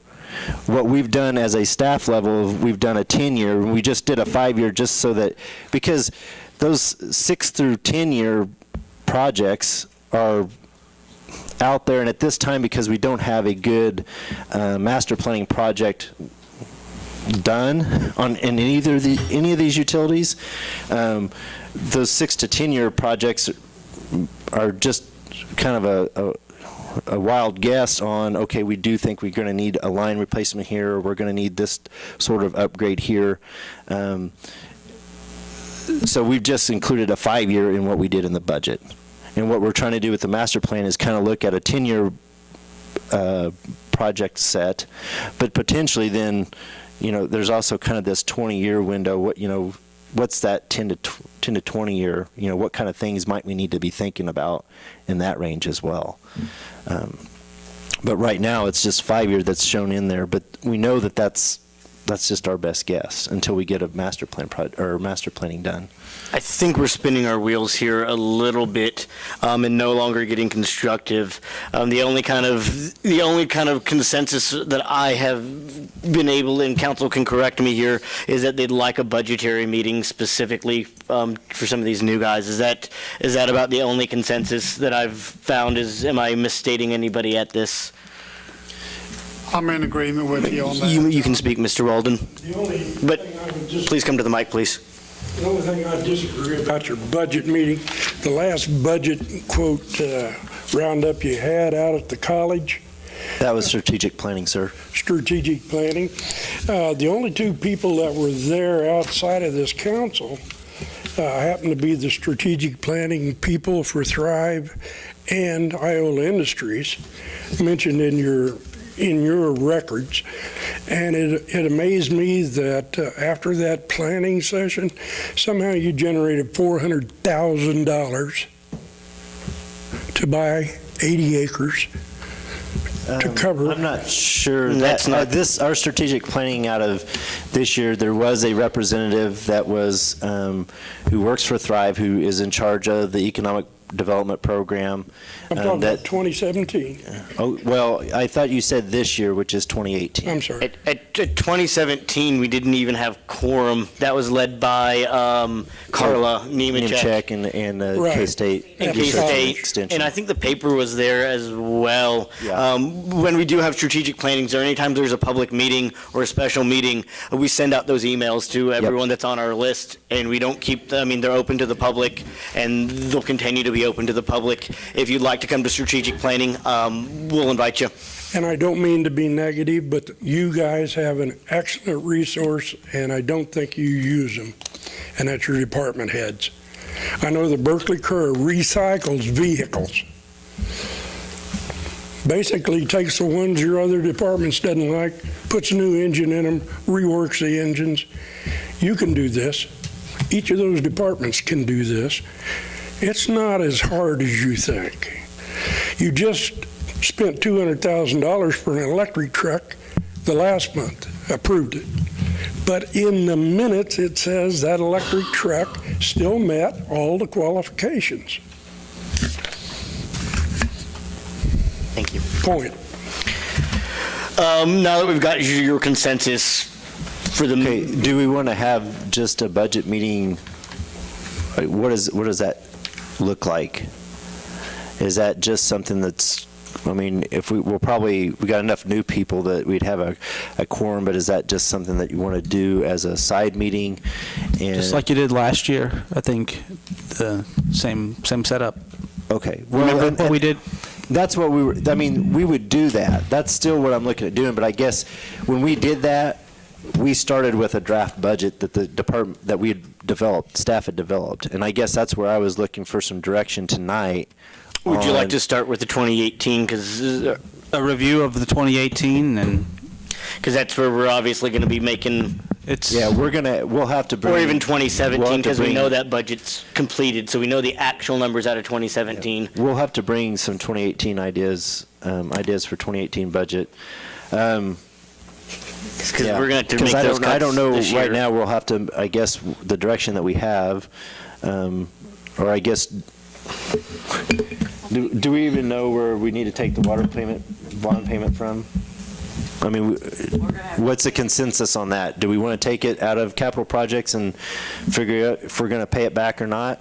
Or do we want to just take it out of water and hope the heck we get? When's that payment due? The first part of it is June. Well, if worst case scenario, we 600 could and some odd thousand. sell that 80 acres that we just purchased, and there's $400,000. No, but I was always told that it could be sold at any time. And again, I would suggest that, I mean, we're getting off track, but if you want to build more manufacturing and get more industries here, they need a place to build. You got 80 acres for sale. Right? But city owns it, or we're off track here. I guess what I was asking for, Sid, was the 2017 budget that we're operating on now, 2018. or 2018, it was drafted in 2017. I guess I would like to have a hard copy of that to review. And we had, when we were doing the orientation, we had copies. I don't know that maybe you never got I in never to got do one. that, so. Could you hand mail me one? I don't think we mailed you one, but I think we have a copy at the office. Could you send that to me Yeah, this week so I can review it? yep. And it's also available online, so. Thank you. We good? Well, where are we going to make the payment from? That's technically, I mean, if we want to get real technical here, we need to suspend the rules and move back to water rate bond repayment C, because we moved past that. I think if we had a consensus. I mean, yeah, we can give them a consensus. I don't know where you want to make the payment from. Do we need to do a special meeting to look at the budget? Pay it from the water fund. You can always. You can pay it from the water fund and hope it doesn't go into the red. How much is in the water fund right now? Rough guess. I don't have to do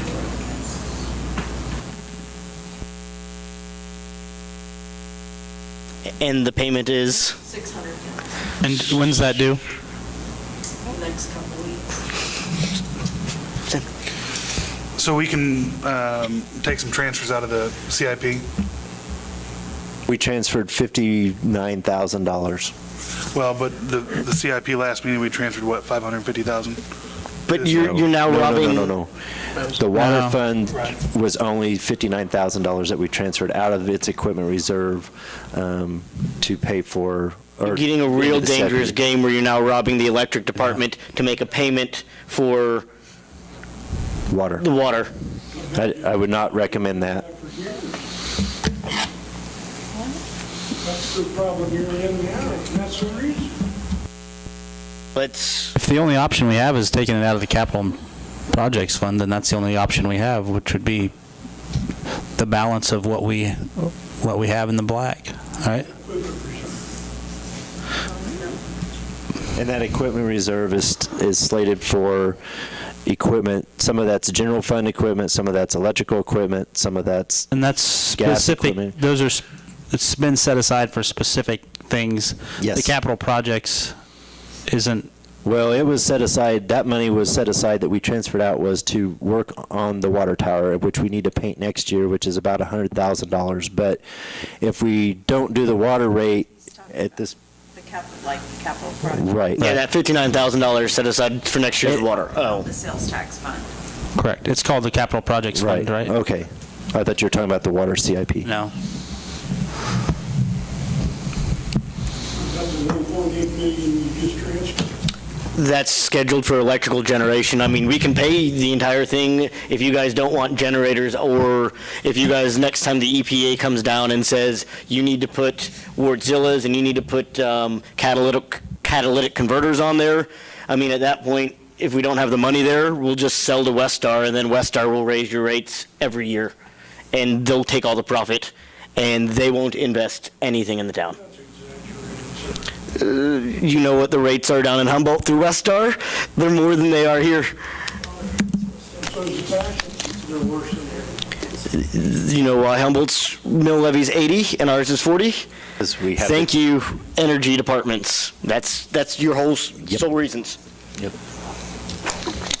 Sid, I would suggest that you take it as we'd planned. We can go back to the discussion of whether or not we ever pay that back. Okay. So taking out the capital project. Take it out of capital projects. And what is the balance in that? $1,374,000. Yeah, okay. But again, State Street needs a full depth restoration at the tune of about Madison needs a full depth restoration at the tune of $3 to $4 to $5 million, so maybe 10. So 10 million. So whenever that thing falls apart, that thing falls apart. Let's move on to council and administrator reports. Let's start with Mr. Martin. I have nothing. Myrick. I think I've spoken enough piece tonight. Matthews. I'm good. I have one piece of business that came by my office.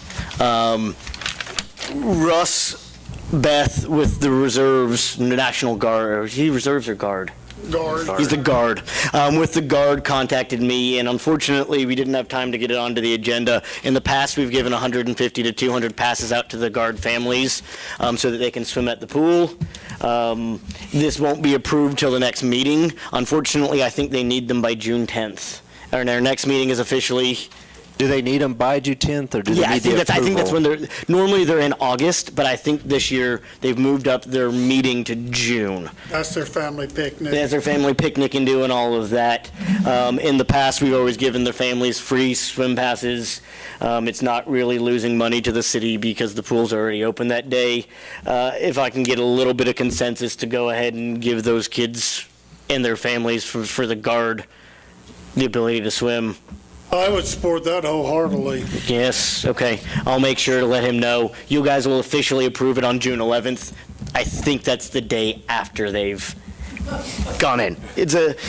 Okay. It's none because the pool's already open. The question is whether or not those guard members would go for a swim with their families afterwards. It's 110 people. Maybe. It was last year. Maybe. Something else that we may want to look at since we're looking at things. For some reason, I see a lot of campers that are filling up on the city's dime. Water. We're giving out 500 gallons of water. Is that about a camper, 150? Mine's only 60. 60, but okay. We're giving out water there then. I would suggest we put a meter on it and figure out how much we're giving out a year, and maybe that's something we can cut there. Maybe we could look at like a quarter meter or something. Mr. Ballard, you're up. I'm not opposed to that. I think that generally the reason that they have that is so they can wash their black tanks out. But I don't have a problem doing a meter on there that would be a quarter or 50 cents or whatever it is. So I don't have anything. I just want to say congratulations to the Iola Mustangs winning the state championship. So it's a great thing. I don't have anything. Good to be back. Aaron? A couple things. I read in the minutes that somebody had been seen using water at the community garden to wash their vehicle, and I followed up on that, and that's not supposed to happen there. That's not something that's supported, or there was definitely a hammer that came down on that. So I just wanted to make sure that you guys knew that's not how it's supposed to be used. Obviously, if someone has a $1,000 cap on watering plants, they don't want to see part of that. And it's, in their best interest also not to see that go to a car wash. So that had been addressed. And then I appreciate the staff time on the recreation trail fund. I really, I guess I'm a little sad to see that didn't go through. I think we missed an opportunity there to provide some things for our community long term without having to come back, and we're going to come back and get it either way now. These things are going to wear out. Or we'll make the decision in 10 years that we don't need these things, and we'll just, instead of it being an opt-in, opt-out, it's just going to be you're forced to pay the tax. So, but thanks for the staff time. Sid? I have nothing further tonight. Somebody make me a motion. I would like to make the motion that we adjourn this meeting at 8:29. Motion was made and seconded. All those in favor? Opposed? He was? Hell, he was a snorer. I think you did it. Get the hell out of here, Chase. No.